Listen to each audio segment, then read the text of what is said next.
எங்கள் வாழ்வும் எங்கள் வழங்கும் மங்காது தமிழ் என்று சங்கே முழங்கு, இங்குள்ள பகைவர்கள் எங்கோ மறைந்தார் அப்படி சொல்லுவார்களா, அந்த மாதிரி நம்மளுடைய மொழிப்பற்ற பார்த்துட்டு உலகத்திலே மொழிக்காக உயிர் தியாகம் செய்த ஒரே ஒரு நாடு எது சொன்னா தமிழ்நாடு தான்.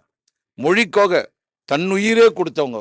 1965 65 ஏன் 65 கொடுத்தாங்கன்னா, 1965 ஜனவரி 26ஆம் நாள் அன்னிலிருந்து இந்த மொழியை ஆட்சி மொழியா கொண்டு வரணும்னு திட்டம் போட்டாங்க. அப்ப இருந்து அவங்க அந்த திட்டத்தை உடைக்கணும் தான், அந்த திட்டத்தை அப்படியே கொண்டு வரக்கூடாது தான் 1961 மிகப்பெரிய போராட்டம் தமிழகத்தில் இருந்தது. அந்த தமிழகத்துல இருந்து அரசியல்வாதிகளால் நடக்கல. இன்னைக்கு எப்படி ஜல்லிக்கட்டு ஒரு போராட்டம் நடந்தது, அது மாதிரி அந்த காலகட்டத்தில் மாணவர்கள்லாம் சேர்ந்து அந்த மொழி போராட்டம் இந்தியை ஒழிக்கணும்னு சொல்லிட்டு இந்தி மேல ஏற்பட்டு இந்திய வர விடாம தடுத்தாங்க.